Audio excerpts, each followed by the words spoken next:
Okay traders, let's start today session. आज का session हम लोग चालू करते हैं। मैं अपना स्क्रीन आप लोगों के सामने शेयर करने जा रहा हूँ। सबसे पहले आपके सामने डॉलर इंडेक्स का चार्ट है। राजेश सर, याद आया वही कुछ चार्ट?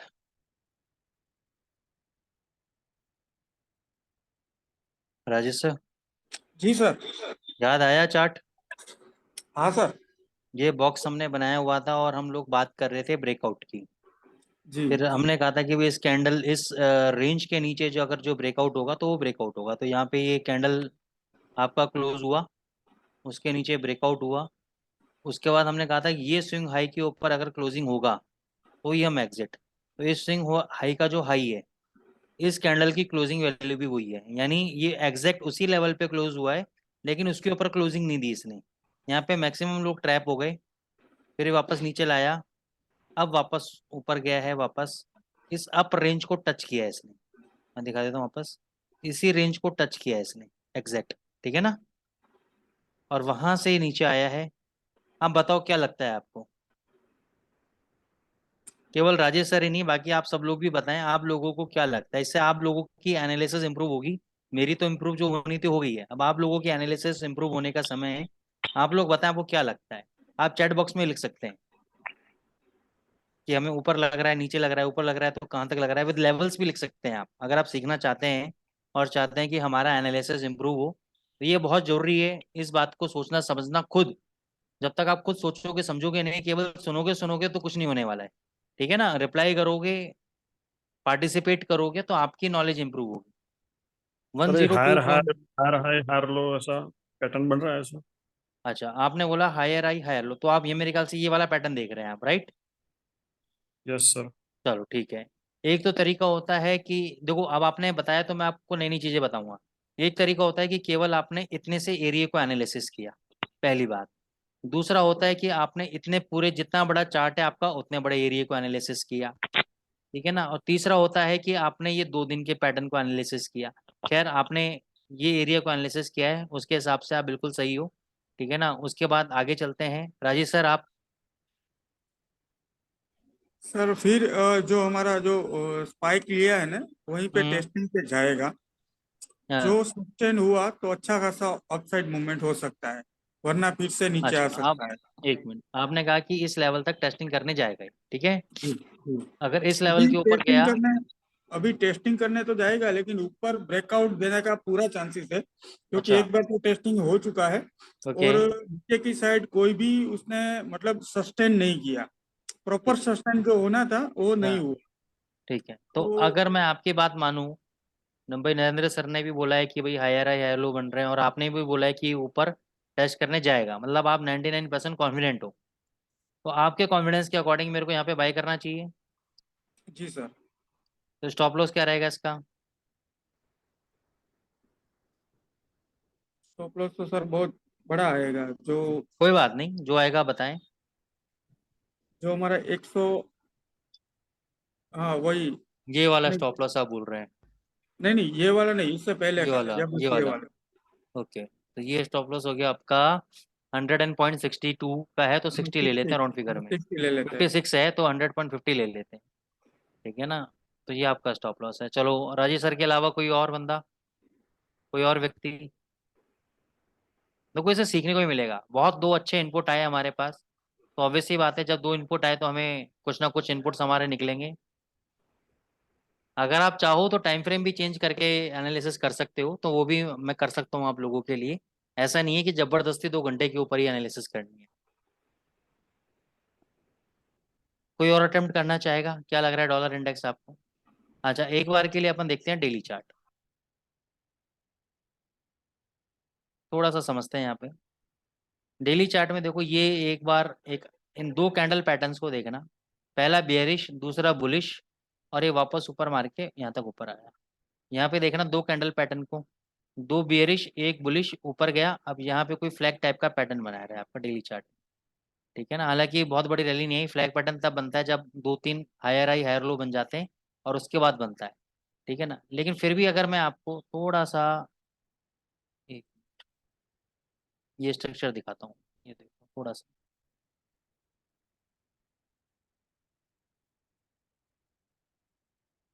जब तक ये 100.30, मेरे लिए तो 100.30 का लेवल है। वैसे तो ब्रेकआउट इस चैनल के बाद आएगा इसका, ये चैनल पे अभी सस्टेन कर रहा है। ठीक है ना, लेकिन जब ये 100.30 का लेवल ब्रेकआउट होगा तभी ये नीचे आपका 99, 98, 96 लेवल तक जा सकता है। अदरवाइज यहाँ से इसको 103.25 जाना चाहिए मेरे हिसाब। हो सकता है कि अगला कैंडल ही आपका नीचे बन जाए, कुछ कह ही नहीं सकते।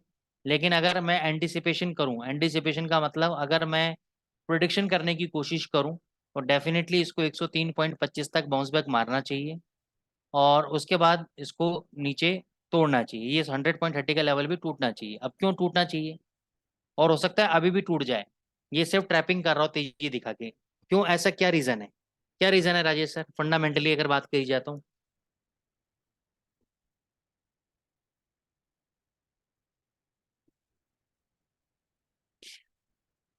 क्या रीजन है सर, फंडामेंटल्स कुछ पता है? FOMC सर आ रहा है ना। हाँ, तो उसमें क्या हो सकता है क्या नहीं? 0.25 का एक्सपेक्टेशन है मार्केट का, हम्म, और सब लोग बोल रहे हैं। ठीक है, देखो मैं आपको बताता हूँ। आज की, पहले आज की बात कर लेता हूँ। आज एशियन मार्केट में लेबर डे वगैरह का हॉलीडे है, तो जो भी मूवमेंट आज इंटरडे में आपको नजर आएगी वो शाम को ISM मैन्युफैक्चरिंग PMI के डेटा के वक्त आएगी। लेकिन बहुत बड़ी मूवमेंट आपको देखने को नहीं मिलेगी। रीजन क्या है उसका? जैसे राजेश सर ने कहा, वेनेसडे को FOMC का डेटा है, मॉनेटरी पॉलिसी है अमेरिका की, उसमें ये डिसाइड होगा कि इंटरेस्ट रेट ऊपर जाएंगे या इंटरेस्ट रेट नीचे आएंगे। इसके बेसिस पे मूवमेंट, इसलिए 2 दिन कोई बहुत बड़ी मूवमेंट आनी नहीं है आपकी। मेन मूवमेंट आपकी वेनेसडे को शाम को दोपहर में 2 बजे बाद चालू हो जाएगी आपकी, 2 से 4 के बीच में चालू हो जाएगी वेनेसडे को मूवमेंट। पहली बात। दूसरी बात, फंडामेंटल्स के ऊपर अगर हम बात करें, बिल्कुल राकेश पटेल सर आपने सही कहा, इंटरेस्ट रेट हाइक के लेकर बात चल रही है। जब लास्ट FOMC मीटिंग आई थी, तो इन्होंने 25 बेसिस पॉइंट का इंक्रीमेंट किया था लास्ट टाइम, और इन्होंने फॉरवर्ड गाइडेंस दी थी। फॉरवर्ड गाइडेंस का मतलब क्या होता है? फॉरवर्ड गाइडेंस का मतलब होता है कि इन्होंने आने वाले महीनों के लिए गाइडेंस दी कि हम इंटरेस्ट रेट को इंक्रीज नहीं करेंगे। रीजन बिंग, उस समय आपका silicon valley bank, first Republic bank, Credit Suisse bank, इनके केसेस चल रहे थे, बैंकिंग के अंदर फाइनेंशियल क्राइसिस चल रहे थे। उन्होंने कहा कि अगर हम इंटरेस्ट रेट आने वाले महीनों में भी इंक्रीज करेंगे तो एक ये नेगेटिव पॉइंट होगा बाजार के लिए। क्यों? लिक्विडिटी क्राइसिस आ जाएगा, बाजार में पैसे का फ्लो कम हो जाएगा। तो इन्होंने गाइडेंस दी थी। लेकिन जैसे जैसे अभी इस बात को 1 महीना हो गया ऑलमोस्ट, धीरे धीरे बैंकिंग के सारे मैटर दब गए हैं, कोई ऐसी न्यूज़ अभी नई निकल के नहीं आ रही है। ठीक है, तो इन्होंने बोला है कि धीरे धीरे ये जो पहले प्रोबेबिलिटी थी 14% की स्टार्टिंग के अंदर, कल रात तक इसकी प्रोबेबिलिटी हुई 83% कि हम 0.25 बेसिस पॉइंट इंक्रीज करेंगे। ठीक है, लेकिन इन्होंने कहा कि this is our last increment, मतलब ये हमारा लास्ट इंक्रीमेंट हो सकता है ये साल का। इस इसके बाद हम इस साल के एंड तक कोई भी इंक्रीमेंट ना करें। अगर ऐसा इन्होंने परसों भी बोला, यानी वेनेसडे को भी सेम गाइडेंस दी इन्होंने, तो डॉलर आपका गिरेगा।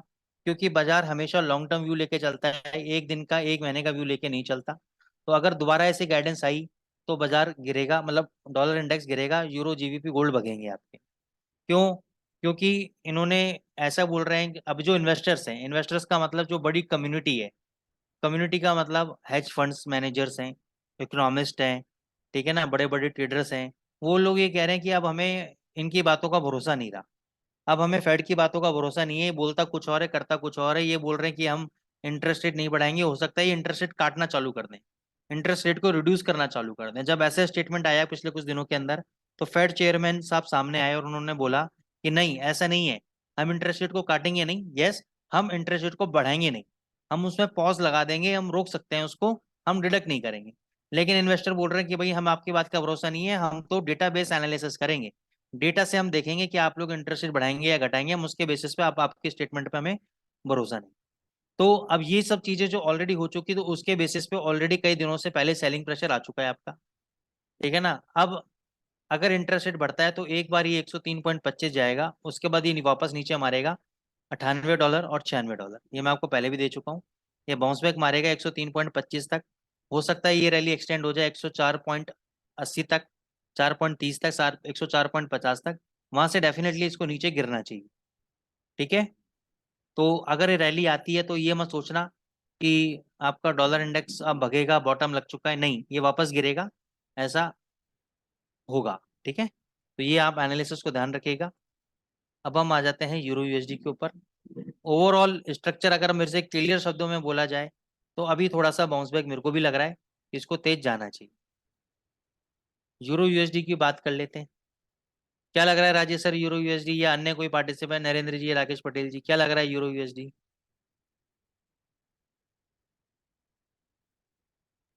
यूरो यूएसडी वापस 930 तक आ सकता है सर। 930 तक आ सकता है, राकेश जी बोल रहे हैं बुलिश है। ठीक है, और एनीवन एल्स?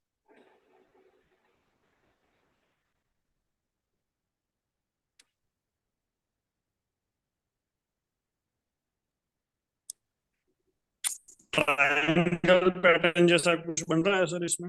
हाँ, क्या बोल रहे हैं सर? ट्रायंगल पैटर्न कोई जैसा ऐसा कुछ बन रहा है। Symmetrical triangle?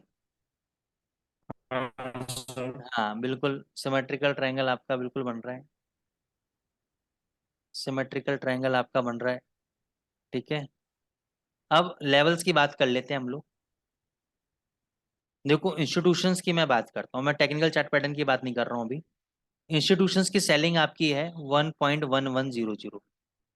वो ये बोलते हैं कि भाई जब तक ये लेवल के ऊपर क्लोज नहीं होगा यूरो यूएसडी, तब तक उनके लिए मंदा है, वो सेलिंग की बिड्स खेल रहे हैं, वो सेलिंग का ट्रेड खेल रहे हैं। अगर 1100 के ऊपर बंद हो जाता है डेली चार्ट के अंदर, तो अगला टारगेट मिनिमम 1200 और उसके बाद 1250, यहाँ तक आपका यूरो यूएसडी जा सकता है। ठीक है। तो अब एक और सिनेरियो है, जब तक आपका 900 का लेवल नहीं टूटता है तब तक ये बुलिश है। दूसरा, एक और मैंने ये ट्रेंड लाइन ड्रॉ की है, ये लेवल के नीचे अगर मान के चलो दो कैंडल आपके बंद हो गए बेरिश, तो ये 900 गिरेगा पहले, 900 के बाद 830 और 817 तक ये नीचे गिर सकता है। लेकिन जब तक इस ट्रेंड लाइन से इसको ब्रेकआउट नहीं मिलता नीचे की तरफ, 2-2 घंटे के चार्ट में दो बेरिश कैंडल चाहिए मेरे को इस ट्रेंड लाइन के नीचे, तब मैं इसमें बेरिश ट्रेड लूंगा।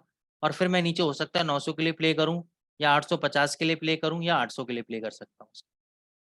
उससे पहले पहले देर इज ए चांसेस कि ये आपका 1050 और 1100 पर मार सकता है, पूरे पूरे चांसेस हैं इसके। लेकिन अगर इसने इस ट्रेंड लाइन के नीचे अगर दो कैंडल बेयरिश बना दिए और उनका लो काट दिया, तो ये 900 और उसके बाद 830 तक ये नीचे गिर सकता है। सर वो लेवल कौन सा है वो? हाँ, कौन सा सर? तो आपने जो दो कैंडल की बात कही वो लेवल्स कौन सा है? अच्छा, ये लेवल मान के चलो आपका ये बंद होना चाहिए सर आपका 990 980 के नीचे बंद होना चाहिए सर। Okay sir. ठीक है, 990 या 980 के नीचे दो कैंडल चाहिए अपन को बेरिश, और उसका लो कट जाए, तब ये 900 और 850 तक डेफिनेटली कम से कम गिरेगा ही। ठीक है ना। और नहीं तो अगर नहीं हुआ ऐसा, तो ये आप एक बाय का ट्रेड यहाँ से ले सकते हो सकता है कि ये शाम तक आपको 1050 और 1070 दिखा दे, तो एक बाय का ट्रेड आप अभी ले सकते हो। स्टॉप लॉस मैंने बता ही दी है। अगर मान के चलो आपने बाय का ट्रेड लिए, नीचे गिर गया, तो दो कैंडल का अपन वेट करेंगे बेरिश का, वहां पे अपन एग्जिट करेंगे और शॉर्ट पोजीशन बना लेंगे। तो दोनों ट्रेड आप ले सकते हो। अभी मूवमेंट क्यों नहीं आ रही है? क्योंकि मैंने आपको बता दिया लेबर डे की छुट्टी है, शाम को ही मूवमेंट आएगी, तो शाम को थोड़ा सा या तो वेट कर लेना शाम को, तभी आपको इसमें मूवमेंट नजर आएगी। ठीक है। अब इन सब के अगर मैं यूरो यूएसडी और जीबीपी यूएसडी को, यूरो यूएसडी को अगर एक तरफ छोड़ दूं और सिर्फ मैं सब कुछ भुला दूं एक बार के लिए, तो ये देखो डेली चार्ट में बहुत अच्छा इसने मल्टीपल हाइज ब्रेकआउट दिया है जीबीपी यूएसडी ने। और मैं आपको अगर याद हो तो काफ़ी टाइम से मैं टारगेट आपको 2857 के देता आ रहा हूँ जीबीपी यूएसडी के अंदर। जब तक ये 2350 नहीं टूटता तब तक 2800 जा सकता है, जा सकता है। और अभी भी मैं यही लेवल बोल रहा हूँ, जब तक ये 2350 नहीं टूटता, 2800 का अगर खुला हुआ है इसका, तो अगर मैं जीबीपी यूएसडी को खाली अकेला देखूं, अगर मैं खाली जीबीपी यूएसडी को अकेला देखूं तो डेफिनेटली इसके अंदर एक बाइंग पोजीशन बनती है। सुबह न्यूज़लेटर में भी हमने यहाँ पे 2555 के आसपास शॉर्ट पोजीशन दी थी जीबीपी यूएसडी के अंदर। वो इस वजह से दी थी क्योंकि इतने बड़े 3-4 कैंडल के बड़े बड़े कैंडल के बाद ये इनसाइड डे बना है। ये इनसाइड डे कैंडल पैटर्न मैं आपको पढ़ा चुका हूँ पहले भी। तो इनसाइड डे कैंडल पैटर्न का लो कट चुका था सुबह, इसलिए मैंने शॉर्ट एनालिसिस दिया था इसके अंदर, और ये देखो वहाँ से नीचे भी आया है। तो ये सिंपल सिंपल एनालिसिस, अगर इनका सिंपल सिंपल तरीके से अगर आप करोगे तो बहुत अच्छा पैसा आपको मिलेगा इसके अंदर। तो ओवरऑल मैं बुलिश में हूँ जब तक इसका 2350 का लेवल नहीं टूटता। मेरे लिए 2800 का खुला हुआ है। अगर जीबीपी भगेगा तो सर यूरो भी भगेगा और डॉलर इंडेक्स आपका नीचे जाएगा। लेकिन अगर डॉलर इंडेक्स ने कोई चमत्कार कर दिया, कोई कमाल कर दिया, अगर भग गया तो हो सकता है कि जीबीपी वगैरह आपका गिर जाए, लेकिन इसके अंदर मैं बुलिश हूँ। अभी क्या सब अपनी ही चाल चल रहे हैं सारे पेयर्स। यूएसडी जेपीवाई देखो कितना बढ़िया आपका 137.64 तक इसको जाना चाहिए। यूएसडी जेपीवाई को 137.64 तक डेफिनेटली जाना चाहिए। जब तक 135-75 के नीचे क्लोज नहीं होता डेली चार्ट के अंदर, और नीचे कहीं पर भी आपको इंट्राडे में मिलता है तो उसको बाय करके चलो। 135-75 का आपका स्टॉप लॉस है क्लोजिंग बेसिस पर। टारगेट 137.64 है, तो 137.50 भी आप ले सकते हो टारगेट इसका, क्योंकि इतने बड़े अप ट्रेंड के बाद एक करेक्शन तो बनता है। करेक्शन के बाद एक मतलब इसको बोलते हैं करेक्टिव रैली। करेक्टिव रैली के बाद एक वापस अपसाइड रैली आ सकती है इसका। सर करेक्टिव रैली कहाँ तक आ सकती है? अब सर अगर मैं लेवल्स की बात करूं तो पहला लेवल तो यही है आपका 135.50, और अगर ये 134.50 तक आता है ना तो वहां तक हम इसको करेक्टिव रैली मान सकते हैं। यानी 200 पे नीचे तक भी अगर ये आता है तो वहां तक ये करेक्टिव रैली माना जाएगा सर इसको। अगर 34.50 के नीचे और गिरता है तो ये करेक्टिव रैली नहीं माना जाएगा सर। ठीक है, तो 134.50 तक is the best level for the entry point. अगर मैं बाय पोजीशन की बात करता हूँ, पोजिशनल ट्रेड की अगर मैं बात करता हूँ, 134.50 पे आप बाय करोगे, 133.30 का स्टॉप लॉस रखोगे क्लोजिंग बेसिस पे, टारगेट 137 का रखोगे, तो ये है perfect positional swing trading strategy. तो ये लेवल अपना मार्क करके रखो। 61.8% रिट्रेसमेंट तक अगर ये आता है तो यहाँ पे बाय करना, यहाँ पे स्टॉप लॉस लगाना 133.30 का, टारगेट 137 का लेके चलो। क्लियर है? Yes sir. और ये लेवल्स ना बहुत ज़बरदस्त काम के होते हैं। बस फ़र्क क्या होता है कि हम, देखो प्रॉब्लम क्या, मैं हमेशा बोलता हूँ हर वेबिनार के अंदर, आपको ये वाला एरिया नज़र आता है बस, आपको ये चार्ट वाला पूरा एरिया नज़र नहीं आता। आपको लगता है कि आज क्या कर दूँ, आज 20 पिप कहाँ मिलेंगे ये चीज़ प्रॉब्लम है। मैं क्या करता हूँ, मैं इन सबको नोट कर लेता हूँ, अपने अलर्ट लगा लेता हूँ, अपनी वॉच लिस्ट में डाल लेता हूँ, और जब भी मेरे को नज़र आता है कि यार ये लेवल यहाँ पे आ गया तो यहाँ से बाइंग लेनी चाहिए, फिर मैं बाइंग उठाता हूँ। तो ऐसे ऐसे करके मेरे पास 5-7 करेंसी पेयर के एनालिसिस बन जाती है, और जब जब वो लेवल आते हैं तब तक मैं ट्रेड उठा के मारता हूँ। अगर मेरे को 2 दिन ट्रेड नहीं मिलेगा ना, मैं 2 दिन ट्रेड नहीं मारूंगा। ये सबके लेवल्स में लिख लेता हूँ कि यार ये लेवल्स मेरा है, डायरी एक लिख रखी है मैंने, अलर्ट भी लगा सकता हूँ लगाने को, लेकिन मैं टेक्नोलॉजी पे इतना डिपेंडेंट नहीं रहता हूँ कई बार, क्योंकि टेक्नोलॉजी कई बार इतना अच्छा काम नहीं करती है। तो मैं अपने देसी लालों की तरह थोड़ा काम करता हूँ, मैं इस पर लिख लेता हूँ नोट पैड पे कि यार यूएसडी जीपीवाई का कहाँ पे बाइंग लेवल है, क्या स्ट्रक्चर है। तो मैं डेली मॉर्निंग में या आफ्टरनून में एक बार उसको रिव्यू करता रहता हूँ कि किस किस के लेवल्स आ गए। तो this is the right way, मतलब ये तो मेरा तरीका है, आपको पसंद आए नहीं आए, लेकिन तरीका यही है पैसे कमाने का। और यहाँ पर भी ऐसा नहीं है कि एकदम से आ गया तो मैंने बाय ले लिया, नहीं, फिर यहाँ पे मैं एनालिसिस करूंगा कि यार यहाँ पे स्ट्रॉन्ग पोजीशन बन रही है नहीं बन रही, कोई बैंक प्रेशर आ रहा है या नहीं आ रहा, तब मैं बाय ट्रेड एग्जीक्यूट करूंगा। तो ये होती है perfect analysis, waiting for the right entry.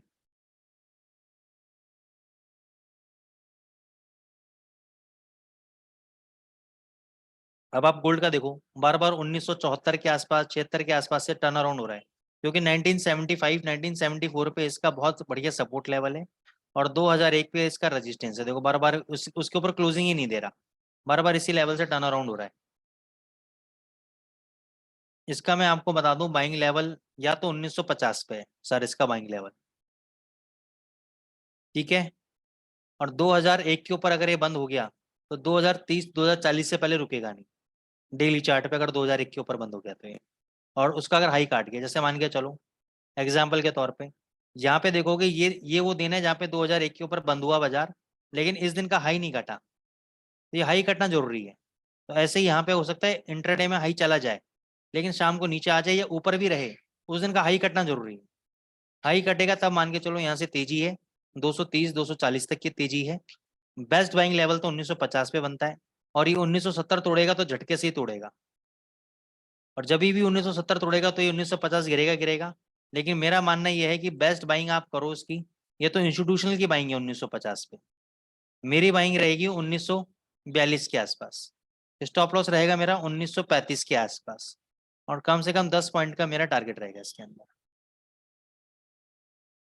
ठीक है ना, और ये मेरे को ट्रेड मिलेगा वेडनेसडे वाले दिन, वेडनेसडे या थर्सडे वाले दिन मेरे को ट्रेड मिलेगा। हो सकता है वेडनेसडे वाले दिन भी ना मिले, क्योंकि वेडनेसडे को रात को डेटा आएगा, तो थर्सडे मॉर्निंग या थर्सडे आफ्टरनून तक ये डेटा मेरे को मिलेगा, तब मैं ट्रेड मारूंगा इसके ऊपर। 2 दिन जबरदस्ती ट्रेड नहीं करूंगा गोल्ड के ऊपर, स्कैल्पिंग करनी है तो कर लो, लेकिन कोई अच्छा कोई मूवमेंट मिल नहीं रहा है गोल्ड के अंदर।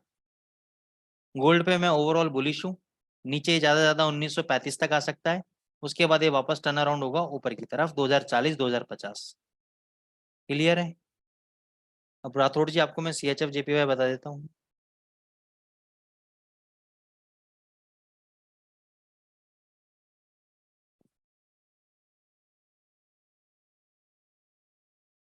CHF JPY का सर कोई भी लेवल नहीं है, ये आपका 1 2 3 4 5 6 2 कैंडल और तेजी बनाएगा, 2 हफ्ते और तेजी रहेगी अभी इसके अंदर।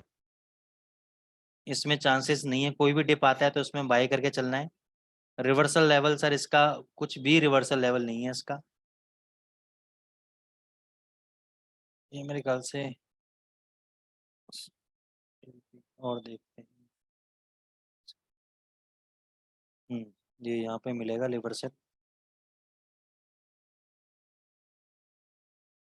158 153। ये 1 मिनट गैप है क्या यहाँ पे, कोई गैप नहीं है सर। 156 तो ये कम से कम जाएगा जाएगा, राठौड़ से $156 तो कम से कम जाएगा जाएगा। अब कोशिश क्वेश्चन ये आता है CHJPY कि ये नीचे 151 आके 156 जाएगा या 153 से 156 जाएगा। तो मेरे हिसाब से इसकी बेस्ट बाइंग बनती है 151 के आसपास, 151 आ जाए, वहां पे स्टॉप लॉस लगाओ 149 का क्लोजिंग बेसिस पे, और 156 के लिए बैठ जाओ आराम से। ये एक ट्रेड पेयर आपको 400 500 पिप दे देगा। मेरे को पता है आपकी पोजीशन सेलिंग के अंदर डेफिनेटली फंसी होगी, इसलिए आप रिवर्सल पूछ रहे हो। तो रिवर्सल 156 158 से रिवर्सल होगा, उससे पहले रिवर्सल नहीं होगा। ठीक है, आप अभी पोजीशन काट दो, ये अभी रिवर्सल हो जाएगा, अभी 151 आ जाएगा, अभी आप अपनी सेलिंग की पोजीशन काट दो, अभी गिरेगा ये JVP JPY।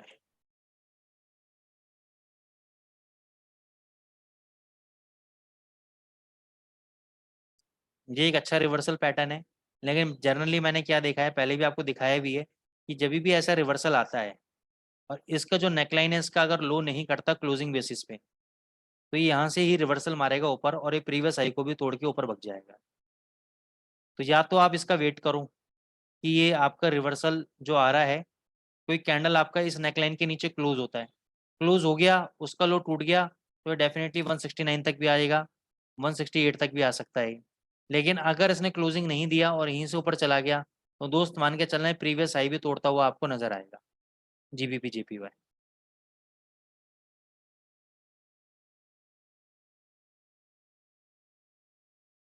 हाँ तो देखो यहाँ पे, देखो इसी लेवल पे जहाँ से पहले टर्न अराउंड हुआ था, उसी लेवल से रिजेक्शन ले रहा है अभी वीकली चार्ट में, तो ये डेफिनेटली नीचे आपका आ सकता है, डेफिनेटली आपका नीचे आ सकता है।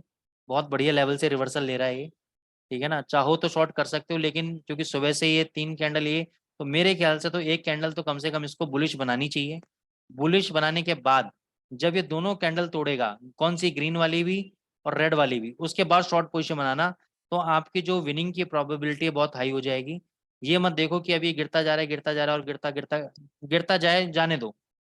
क्योंकि अगर आपने यहाँ पे शॉर्ट पोजीशन बना ली, मैं गारंटीड हूँ 2 घंटे बाद ही ऊपर भगेगा ये और आपका एसएल खा जाएगा ये। तो पहले एक ग्रीन कैंडल और बनने दो उसके ऊपर, यहाँ पर, उसके बाद अगर दोबारा लो तोड़ता है तब, ये प्राइस एक्शन की थ्योरी बता रहा हूँ मैं आपको, तब दोबारा शॉर्ट मारना, तब आपका कंफर्म ट्रेड आपको मिलेगा। तो वेट कर लो उसको आप।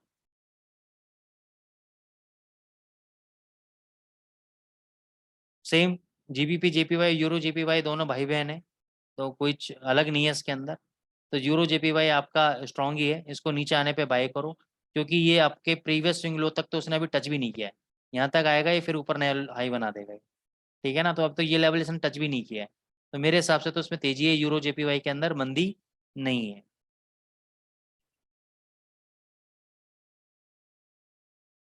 जब आपका अकाउंट जीरो कराएगा तभी मानेगा, ऐसे नहीं मानेगा ये। आपने बहुत पैसे बना लिए सर शॉर्ट कर करके, अभी नहीं मानता ये। 1 152, 156, 152, ठीक है। 1 मिनट, 152 कितना ही मारा है इसने भी। सर एक बार 152 जाना चाहिए, 152 के बाद 52 50 जाए, 53 जाए, वहां से टर्न अराउंड होना चाहिए। तो मेरे को लग रहा है 152 एक बार ये शाम को दोबारा फिर तेजी पकड़ेगा। अभी ये क्या कह रहा है, सेलर्स को कह रहा है आ जाओ मेरे कुटिया में, आ जाओ, करो शॉर्ट करो मुझको, ये तुम्हें ट्रैप कर रहा है। ठीक है ना, कह रहा है शॉर्ट करो मुझको, जैसे ही आप शॉर्ट में फंसोगे ये एक और नया ही बनाएगा। ठीक है ना, तो अब ट्रैप में नहीं फंसना है, ये बुला रहा है अपन को, जाने का नहीं है।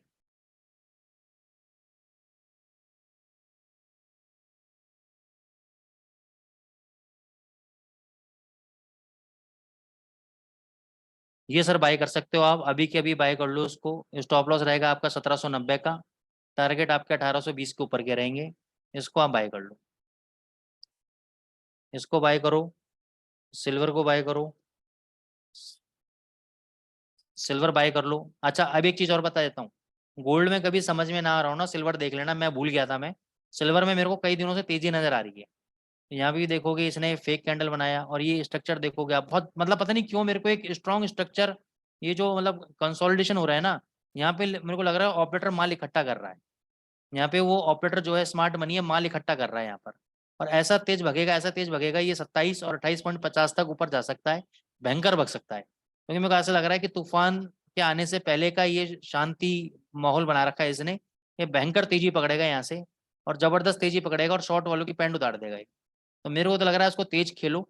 24.28 का आपका स्टॉप लॉस है, जब तक इसको लेवल को नहीं तोड़ता, वैसे तो 24.50 है क्लोजिंग बेसिस पे, लेकिन फिर भी थोड़ा सा कंजर्वेटिव हो जाते हैं हम, 24.28। इसके नीचे बंद हो गया तो मेरी बात गलत होगी, नहीं तो यहाँ से ये 27 और 28.50 मारेगा ये, और एक झटके में मारेगा, भयंकर मारेगा ये। अगर ये तेज हुआ तो गोल्ड भी आपका तेज होगा, वो अछूता नहीं रहेगा। ठीक है ना, इसलिए अगर गोल्ड में तेजी खेलनी है तो मैं सिल्वर के बेसिस पे बोल सकता हूँ कि गोल्ड में तेजी खेल लो आप, मंदी मत खेलो। और अगर एक चीज और देखी है मैंने, कई बार जब गोल्ड नीचे आता है और सिल्वर नहीं टूटता है, तो गोल्ड वापस बाउंस बैक मारता है। आज का सीन देख लो आप, आज का सीन दिखा देता हूँ मैं आपको, ये देख लो। आज इसने सुबह के 4 घंटे 2 घंटे के दो कैंडल का लो नहीं तोड़ा है और ऊपर बनाया है। और यही सिनेरियो अगर मैं आपको गोल्ड में दिखाऊं तो, गोल्ड ने पहला ये 2 4 घंटे का लो तोड़ा, तोड़ के देखो एकदम ऊपर आ गया बाउंस बैक। चांदी नहीं टूटी, गोल्ड टूटी है। इसको बोलते हैं गोल्ड सिल्वर पैरिटी। कई बार इसमें आर्बिट्राज ऑप्शन भी बनता है, मतलब बहुत चीजें होती हैं इसके अंदर। ठीक है ना, वो अभी चीज समझाने का मतलब समय नहीं है। तो लेकिन अगर आपको गोल्ड में तेजी देखनी है तो कई बार सिल्वर का चार्ट भी देख लिया करो। सिल्वर नहीं टूटती ना तो समझो गोल्ड को भगाएगा ये, गोल्ड को खींच के ले जाएगा। Any other query?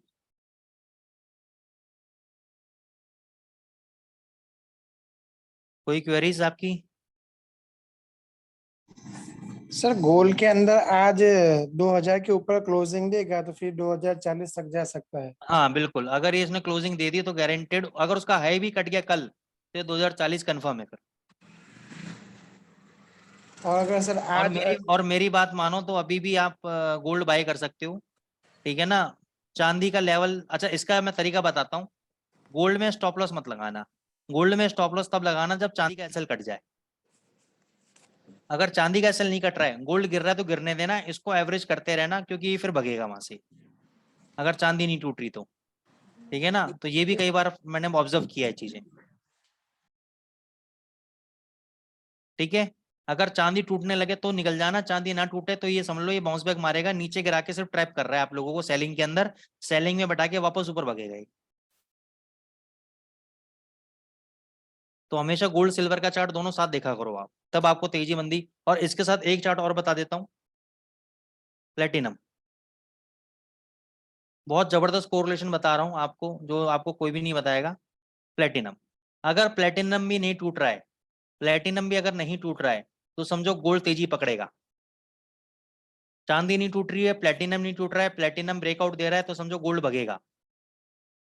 हो सकता है कि 10 में से एक बार थ्योरी पिट जाए, लेकिन 99% ये थ्योरी काम करती है। पिछले 1 साल से मैं वॉच कर रहा हूँ, मैं ये नहीं कह रहा 10 साल से वॉच कर रहा हूँ, मैं पिछले 1 साल से ये वॉच कर रहा हूँ। बहुत जबरदस्त काम करता है। प्लेटिनम सिल्वर तेज, गोल्ड तेज। बिल्कुल नए तरीका एनालिसिस बता रहा हूँ मैं, आप लिख लो उसको।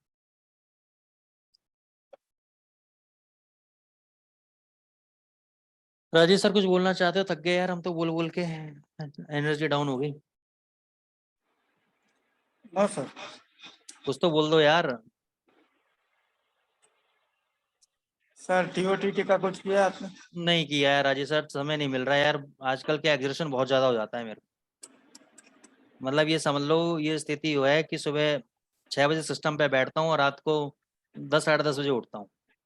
समय नहीं मिल पा रहा है, मतलब एग्जर्शन इतना ज्यादा हो रहा है कि मेरे को लग रहा है तबीयत खराब होने वाली है मेरी 1-2 दिन के अंदर।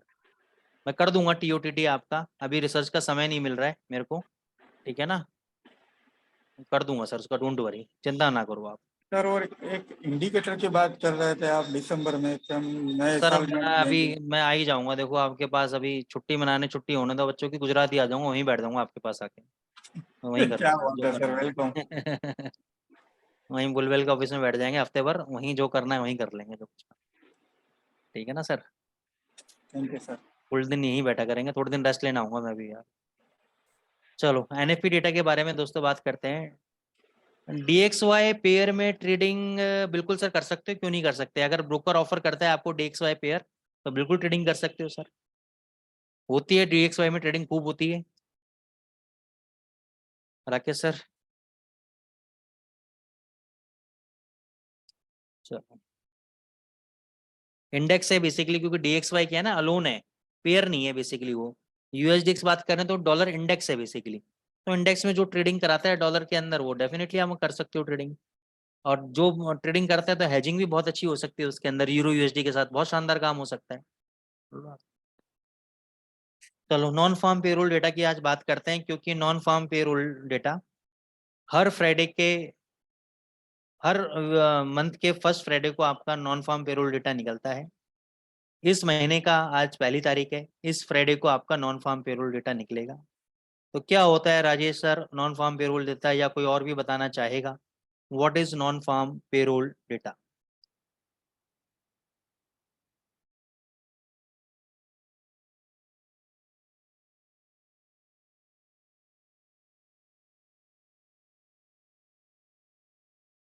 कोई और बताना चाहेगा राजेश सर के अलावा?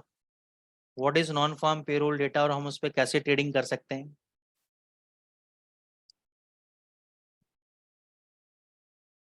दत्तू सर,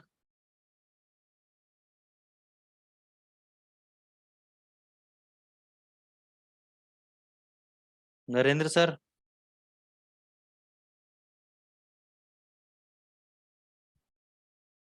आवाज आ रही है आप लोगों को? अच्छा ये तो बता दो, आपको पता ही नहीं पता नॉन फार्म पेरोल डेटा? यार ये तो बता दो, हाँ सर पता है या नहीं पता है? सर किसी को भी नहीं पता, इसलिए कोई आंसर ही नहीं दे रहा है। नहीं नहीं, कईयों को पता होता है, कई लोग वैसे ही आलस के चक्कर में आंसर नहीं देते। नहीं सर, पता है नॉन फंड। हाँ तो आप बोलो ना, देखो सर आप पता है, आप वो बोल रहे हैं आपको पता ही नहीं है। मतलब क्या होता है नॉन फार्म पेरोल डेटा? जो एम्प्लॉयमेंट का मतलब वो रेट होता है कि मतलब रोजगारी कितनी है और उसका डेटा निकलता है। अच्छा ठीक है, उससे क्या फर्क पड़ता है सर? मतलब एम्प्लॉयमेंट डेटा, मतलब जो रोजगारी अच्छी है तो हम्म। डॉलर का मतलब वो डेटा अच्छा रहेगा, और अच्छा क्यों रोजगारी रहेगा? कम क्योंकि रोजगारी अच्छी चल रही है तो रोजगारी से डॉलर का क्या मतलब है? तो इनकम ज्यादा रहेगा ना। तो इनकम ज्यादा होने से क्या हो गया? आप सही जा रहे तो हो, बस हाँ थोड़ा हाँ मैं खोद रहा हूँ इस चीज को। आप हाँ, बिल्कुल समझ सही गया। जा रहे हो, हाँ हाँ आप सही तो जा रहे हो उसका वैसे। उसका मतलब जो खरीदारी है वो बढ़ेगी। Very good, very good. उससे क्या होगा तो खरीदारी बढ़ने से? वो डिमांड बढ़ेगा मार्केट में। डिमांड बढ़ेगी, फिर क्या होगा?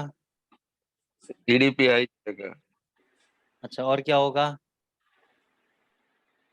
बहुत सही जा रहे हो आप लोग। यही मैं चाहता हूँ कि ऐसे आंसर्स मिले तो मजा आ जाए कुछ, ठीक है ना, ताकि सब लोगों को सीखने को मिले और आपको भी। देखो सिंपल सा है, आपने बहुत बढ़िया आंसर्स दिया सब लोगों ने।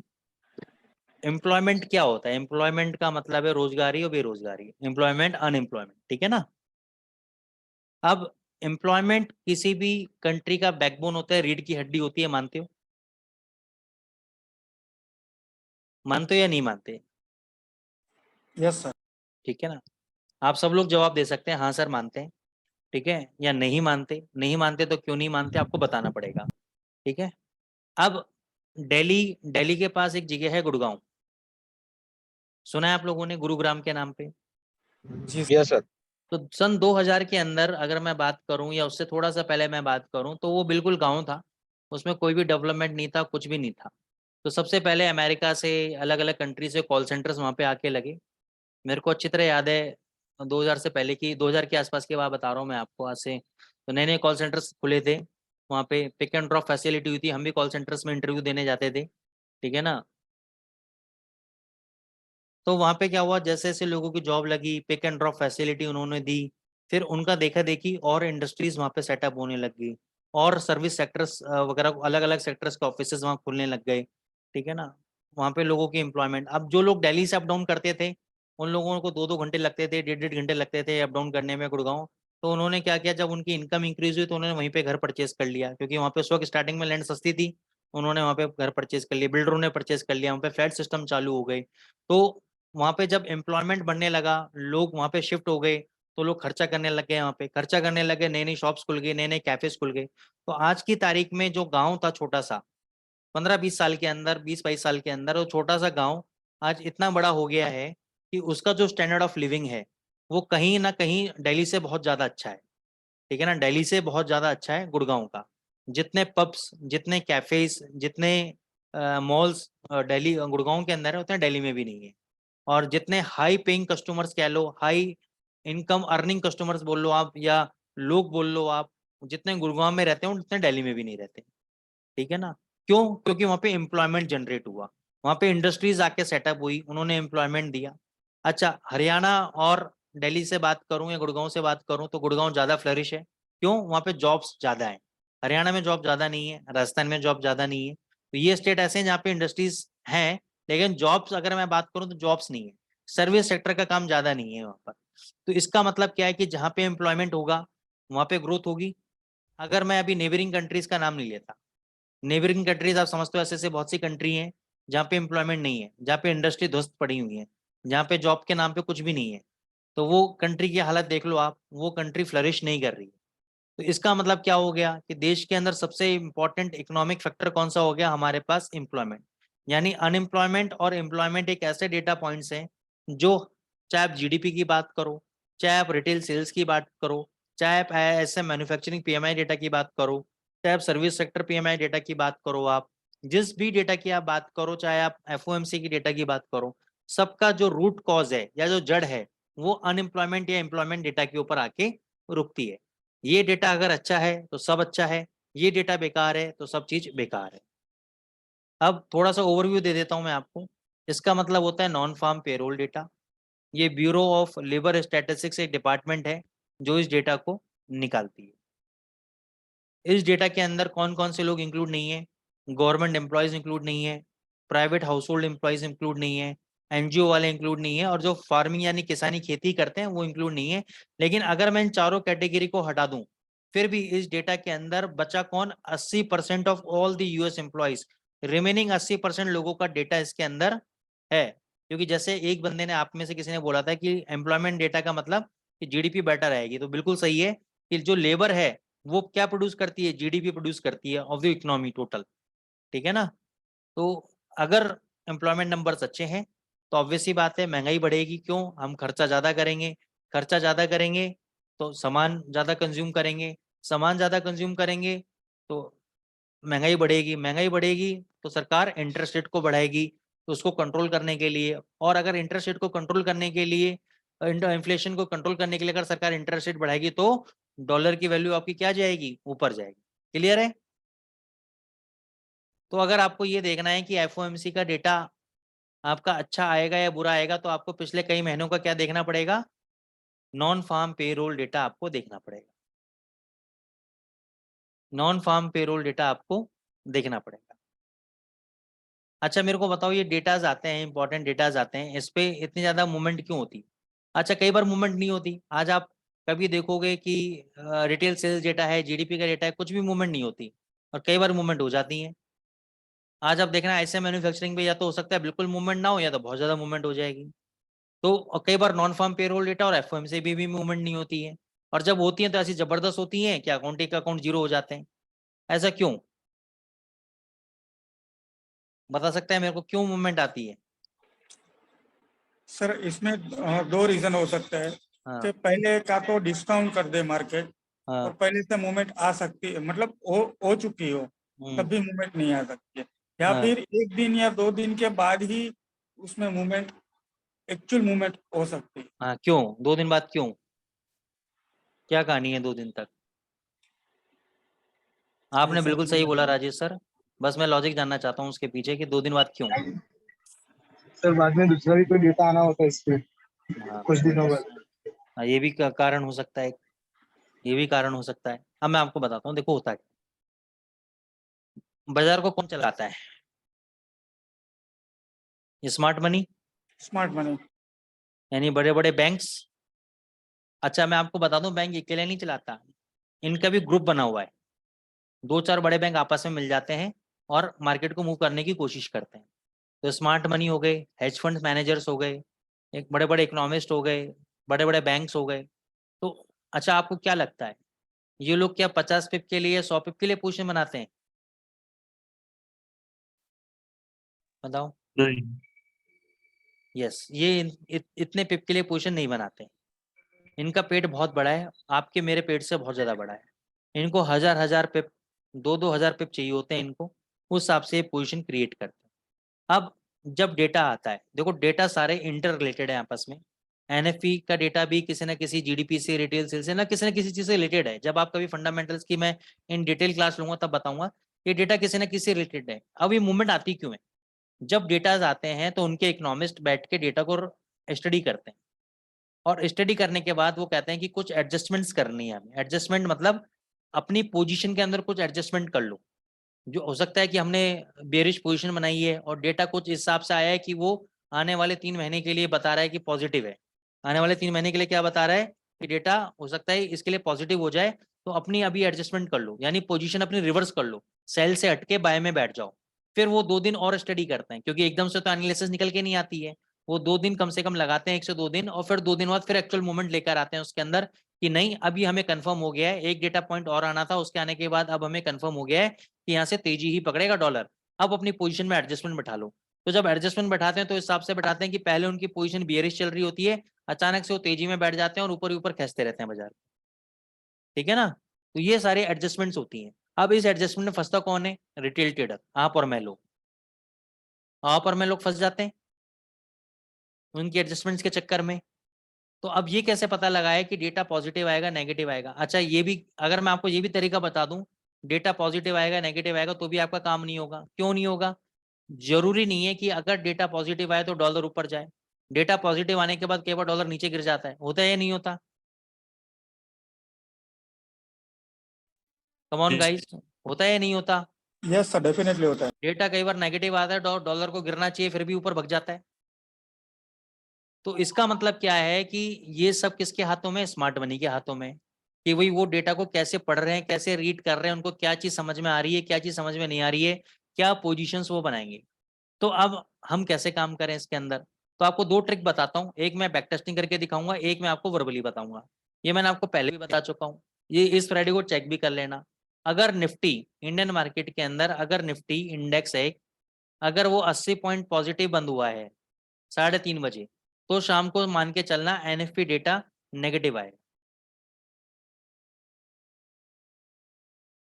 अगर निफ्टी 80 पॉइंट माइनस बंद हुआ है तो निफ्टी आपका पॉजिटिव आएगा। अब मैं यहाँ पे ये नहीं बोल रहा हूँ कि एनएफपी नेगेटिव आएगा तो डॉलर गिरेगा, या एनएफपी पॉजिटिव आएगा तो डॉलर भगेगा। मैं ये बात कर ही नहीं रहा हूँ अभी, मैं सिर्फ ये बात कर रहा हूँ कि एनएफपी डेटा नेगेटिव है पॉजिटिव कैसे पता लगेगा। अब आप ये जानने में ज्यादा इंटरेस्टेड हो कि एनएफपी डेटा पॉजिटिव आएगा नेगेटिव आएगा, या ये जानने में इंटरेस्टेड हो कि किस साइड हमें मुनाफा मिलेगा? दोनों जानने में सर। मार्केट हाँ जी, ये प्रॉफिट जानने प्रॉफिट में पैसा कहाँ मिलेगा है। अब इसके लिए क्या होता है कि बहुत सारे डेटाज होते हैं, बहुत सारे एनालिसिस होते हैं, तरीका आता है। मैं ये तरीका बता दूंगा कि डेटा पॉजिटिव कैसे जाएगा नेगेटिव, लेकिन उतनी मेहनत आप लोग अभी नहीं कर पाओगे। उसके लिए 1 साल का एक्सेल पे हिस्टोरिकल डेटा मेंटेन करना, उसका मीन रिवर्सन निकालना, डेविएशन निकालना, बहुत सारे स्टैटिस्टिकल फॉर्मूले होते हैं, वो सब आपको निकालने पड़ेंगे। क्योंकि हालांकि मैं भी इंटरेस्टेड नहीं हूँ, तो मैंने इसका कोई टेम्पलेट बनाया नहीं है। अगर टेम्पलेट बना होता तो मैं टेम्पलेट शेयर कर देता आपके साथ, क्योंकि मेरे को इसमें इंटरेस्ट नहीं रहता। ठीक है ना, कि ऊपर जाएगा नीचे जाएगा, मेरे को मेरे 15-20 पिप से मतलब होते हैं एनालिसिस वाले में। अच्छा, अब मैं जो आपको दूसरी स्ट्रेटेजी बताने जा रहा हूँ, उसके अंदर बहुत सिंपल है। ये आपने पहले भी ट्राई किया होगा और ये आपको यूट्यूब में भी मिला होगा, सब कुछ मिला होगा, लेकिन कई बार तलवार से लड़ाई नहीं जीती जा सकती, लेकिन एक छोटी सी कैंची से या भाले से या छोटी सी सुई से भी काम हो जाता है, कई बार जान बच जाती है। ठीक है ना, तो ऐसे ही एक सिंपल स्ट्रेटेजी मैं आपको बताने जा रहा हूँ। अब क्वेश्चन ये नहीं है कि वो सिंपल, इतनी सिंपल है तो सर हमें पहले से ही पता है। क्वेश्चन ये है कि वो सिंपल स्ट्रेटेजी को आपको किस डेटा पे यूज करना चाहिए, कब यूज करना चाहिए, कैसे यूज करना चाहिए, इसमें उसकी सीक्रेट छुपा हुआ है। और मैं आपको उसका बैक टेस्ट करके दिखाऊंगा 6 महीने का कम से कम। अगर 6 महीने में आपको पैसे मिले हैं तो अगर 1-2 महीने नुकसान की भी जाए तो कोई वादा नहीं है, तो वो चल जाएगा इतना। ठीक है ना, अगर 6 महीने कोई स्ट्रेटेजी अपनी काम कर रही है, चाहे कैसे भी मूवमेंट आए, प्लस आए नेगेटिव, हमें डेटा से मतलब ही नहीं है। हमें करना क्या है, देखो, हमें करना है डेटा कई बार 6 बजे आता है एनएफपी का, कई बार 7 बजे आता है, डे लाइट सेविंग का चक्कर होता है। कई बार 6 बजे आता है, कई बार शाम को 7 बजे आता है। अब अगर डेटा 6 बजे आता है तो 5:30 बजे के लगभग आपने यूरो यूएसडी के अंदर, मैं यूरो यूएसडी के हिसाब से बताऊंगा, बाकी गोल्ड वोल्ड में आप अपने हिसाब से चेक कर लेना, गोल्ड भी दिखा दूंगा मैं आपको। पूरे दिन के हाई के ऊपर एक लाइन मार्क कर देना, पूरे दिन के लो के ऊपर नीचे एक लाइन मार्क कर देना। हाई लो मार्क हो गया। अब मान के चलो यहाँ पे कैंडल ने हाई लगाया, यहाँ पे कैंडल ने लो लगाया। इस कैंडल का हाई है 1.1412, तो मैं बाई का ऑर्डर प्लेस करूंगा 1.1422, 10 पिप ऊपर, 10 पिप ऊपर बाई का ऑर्डर प्लेस करूंगा। 15 पिप का टारगेट होगा, 15 पिप प्रॉफिट। ये 5:30 बजे लगा दूंगा बिड में। अगर 7 बजे डेटा आएगा तो 6:30 बजे के आसपास लगा दूंगा मैं। ठीक है, अगर मान के चलो नीचे हुआ सेल 1.1412, सबसे लोएस्ट लेवल यही है इसका, तो मैं सेल स्टॉप ऑर्डर लगाऊंगा, सेल स्टॉप ऑर्डर लगाऊंगा 1.1402 पे, और नीचे 15 पिप नीचे अपने टेक प्रॉफिट की बिड लगा दूं। क्लियर हो गया? क्लियर है?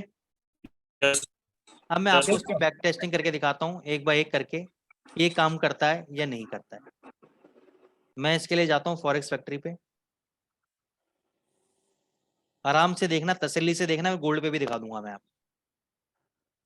अब मैंने क्या कहा था कि हर महीने के पहले हफ्ते के पहले फ्राइडे को डेटा आता है, तो ये देखो मैं पहला फ्राइडे निकाल लेता हूँ। देखो पहला फ्राइडे निकल गया 5 तारीख, ये 2 डेटा। अच्छा, एक चीज और मैं बताना भूल गया इसके अंदर,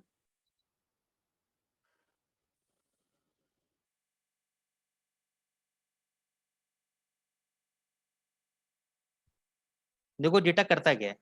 ये डेटा एस्टिमेट करता है, 3 चीजें निकालता है। एक पहले निकालता है एवरेज वर्किंग वीक, कि एक हफ्ते के अंदर कितने घंटे आपने काम किया और उस घंटे के अंदर आपकी अर्निंग बढ़ी या घटी।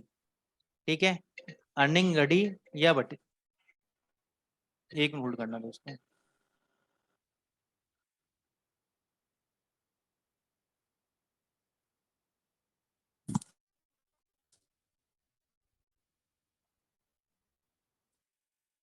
अर्निंग बढ़ी या घटी। अब 3 डेटा पॉइंट्स होते हैं हमारे पास। एक होता है हमारे पास एवरेज आर्ली अर्निंग, एक होता है हमारे पास नॉन फार्म एम्प्लॉयमेंट चेंज, एक होता है अनएम्प्लॉयमेंट रेट। इन तीनों डेटा में से अगर 2 डेटा पॉजिटिव हैं तो डॉलर ऊपर जाएगा, अगर तीनों में से 2 डेटा नेगेटिव हैं तो डॉलर नीचे जाएगा। अब कोई सा भी, अब ऐसा नहीं है कि ये नॉन फार्म वाला इंपॉर्टेंट है, नहीं, कोई सा भी 2 डेटा पॉजिटिव आएगा तो डॉलर ऊपर जाएगा, कोई सा भी 2 डेटा नेगेटिव आएगा तो डॉलर नीचे जाएगा। क्लियर है? अब हम ये नहीं देखेंगे डेटा पॉजिटिव है नेगेटिव है, इस पे दिमाग नहीं लगाएंगे, मैं सिंपल बताता हूँ, मैं कहता हूँ आपको कुछ भी नहीं पता, आपको नहीं पता नेगेटिव आएगा, आपको नहीं पता पॉजिटिव आएगा, कुछ भी नहीं पता, ये फिर भी मैंने ट्रिक बता दी आपको। सिंपल हम लोग चलते हैं एनालिसिस के ऊपर। तो नवंबर 4 से मैं जाता हूँ, नवंबर 4 से हम लोग 6 महीने का डेटा एनालिसिस करते हैं। देखो 6 बजे डेटा आया आपका नवंबर 4 को, क्या डेटा आया?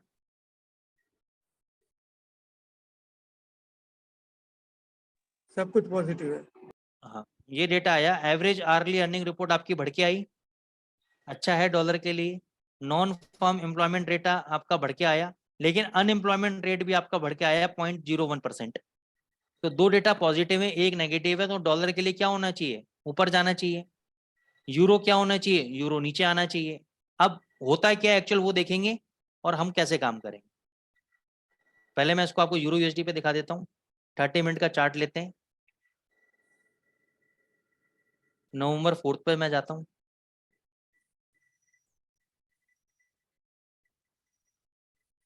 यूरो यूएसडी क्या होना चाहिए? नीचे जाना चाहिए।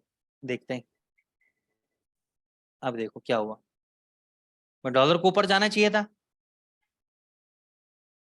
यूरो को नीचे जाना चाहिए था, लेकिन यहाँ पे क्या हुआ? यूरो ऊपर भाग गया, उल्टा हो गया काम। हेलो। Yes yes sir. अब हमें इससे मतलब नहीं है, हम क्या करेंगे, 5:30 बजे एक हाई मार्क करेंगे, 5:30 बजे एक लो मार्क करेंगे। हाई के ऊपर 10 पिप ऊपर बाई की बिड लगा देंगे, लो के नीचे 10 पिप नीचे सेल की बिड। तो सेल तो एग्जीक्यूट हुआ ही नहीं हमारा, बाय एग्जीक्यूट हो गया, 15 पिप मिले, काम खत्म, बंद करो, भगो यहाँ से। क्लियर? अब हम आगे आ जाते हैं, दिसंबर 2 के डेटा पे आ जाते हैं हम लोग। भाई एक स्टैंडर्ड लॉट लेना है आपको, 15 पे मतलब $150 अंदर, काम खत्म। डेटा पे हमें फोकस नहीं रहेंगे, डेटा क्या है क्या नहीं है। 2 दिसंबर को हम लोग आएंगे, ये 2 दिसंबर का डेटा है आपका। मैंने हाई मार्क किया, मैंने लो मार्क किया। अब आपको लग रहा होगा यहाँ 15 पिप नहीं मिले, मैं इसको लो बता देता हूँ। लो है 1.0505, तो 15 पिप नीचे हो गया 1.0490 पे, सॉरी 10 पिप नीचे हो गया 1.0495 पे मैं सेलिंग की बिड लगा दूंगा। इस कैंडल का लो देख लो कितना है, 1.0428, 1.0428 इसका लो है। 15 पिप मिल गए, उसके बाद चाहे ऊपर भग जाए, कुछ भी भग जाए, मेरे को कोई लेना देना नहीं, मेरा काम हो गया। अब आते हैं जनवरी 6 के ऊपर, जब बाजार खुला था नए साल के बाद और भगा था बाजार। ये देखो नॉन फार्म पेरोल डेटा चाहे जो भी आया हो, जनवरी 6 पे जाते हैं हम लोग। ये देखो, मैंने लो पे मार्किंग किया, मैंने हाई पे मार्किंग किया, ये हाई का बिड एग्जीक्यूट हुआ, नीचे आने लगा, एक बार फट गई मेरी, फिर ऊपर देखो भग गया, 15 पे प्रॉफिट बुक, काम खत्म। फिर कब था डेटा आपका? February 3,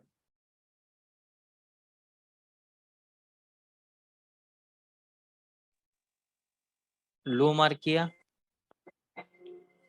हाई मार्क किया, सेल ट्रेड एग्जीक्यूट नहीं हुआ, buy sorry buy trade execute नहीं हुआ, सेल ट्रेड एग्जीक्यूट हो गया, सीधी मूवमेंट, 15 पे मिल गए मेरे प्रॉफिट बुक्स। मार्च 10,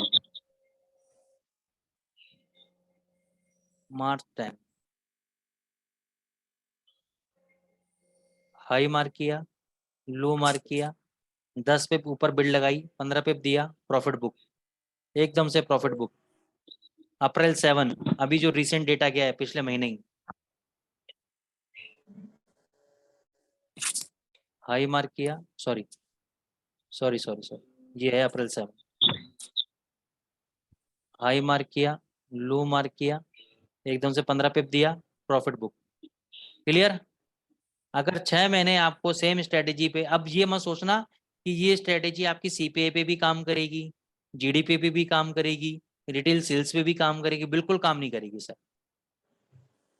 बिल्कुल काम नहीं करेगी, स्पेशल लिख के दे रहा हूँ, बिल्कुल काम नहीं करेगी, सिर्फ एनएपी डेटा पे काम करेगी, सिर्फ एनएपी डेटा पे काम करेगी।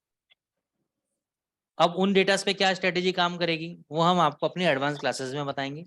उस पर कुछ कैंडल की फॉर्मेशंस हैं, उन कैंडल की फॉर्मेशंस अगर वो बनती हैं तो उसके हिसाब से हम ट्रेड्स बताते हैं। उसके अंदर हर हर डेटा का अपना एक अलग स्ट्रेटेजी है काम करने की, यूनिवर्सल स्ट्रेटेजी नहीं है कि एक स्ट्रेटेजी सब पे चिपका दो, ऐसा काम नहीं है। हर स्ट्रेटेजी, हर करेंसी पेयर, हर डेटा इवेंट की अलग स्ट्रेटेजी। तो ये जो स्ट्रेटेजी बताइए एनएफपी डेटा पे स्पेसिफिकली काम करेगी।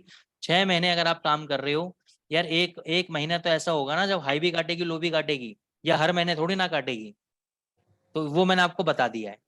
ठीक है ना, 1 महीना 2 महीना खराब जाएगा कोई दिक्कत नहीं है, बाकी के 10 महीने आपके पूरे अच्छे जाएंगे आप। ठीक है ना, तो ये 6 महीने का मतलब है 6 महीने अगर काम करेगी तो आप इसको 1 साल देख लेना, क्योंकि मैंने 1 साल डेटा चेक किया हुआ है। 1 साल में से 10 महीने आपके प्रॉफिट के, 2 महीने आपके नुकसान। ये डेटा मैं आपको पहले बता रहा हूँ, इसलिए आपको बैक टेस्ट करने की जरूरत नहीं है, क्योंकि मैं आपके बिहाफ पे ऑलरेडी कर चुका हूँ। कोई क्वेरीज आप लोगों की?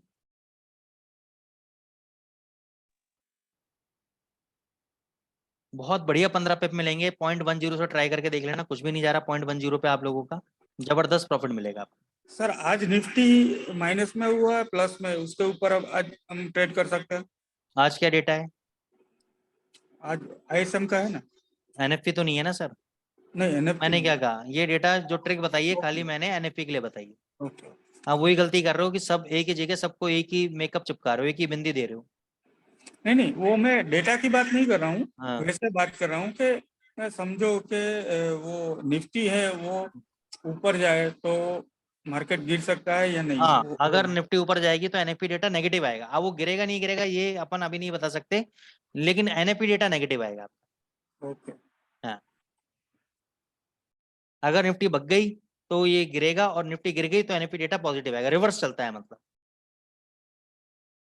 क्योंकि देखो जो इन्वेस्टर्स आपके फॉरेक्स मार्केट के अंदर है ना, वही इन्वेस्टर्स आपके निफ्टी के अंदर भी, तो वो वहां पहले से पोजीशन अपनी मैनेज कर लेते हैं, उनको पता है शाम को क्या डेटा आना है, इसलिए पहले से वो अपनी पोजीशन उसके रिवर्स में निफ्टी में बना के जाते हैं। ये कारण है इसके पीछे।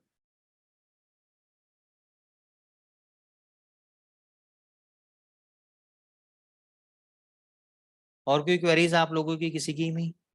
स्ट्रेटेजी पे आप काम करो, बहुत जबरदस्त स्ट्रेटेजी है, मैंने पूरा बैक टेस्ट किया हुआ है।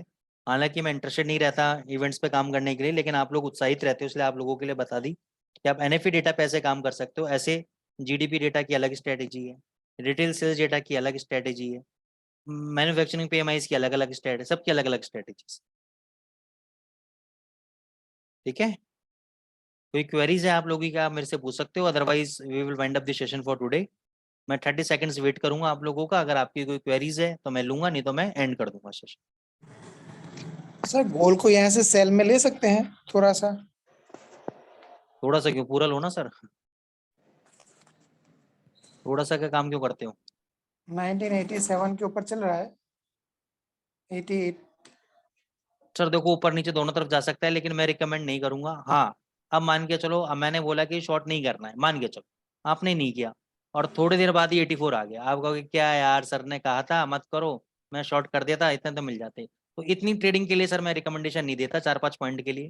ठीक है ना, तो ये 4-5 पॉइंट तो मूवमेंट हो ही सकता है ऊपर नीचे, कोई बड़ी बात नहीं है इसकी, लेकिन एकदम इतने शॉर्ट टर्म के लिए मैं रिकमेंड नहीं दे पाऊंगा। बाकी मैं बाई करके खेलना पसंद करूंगा इसको।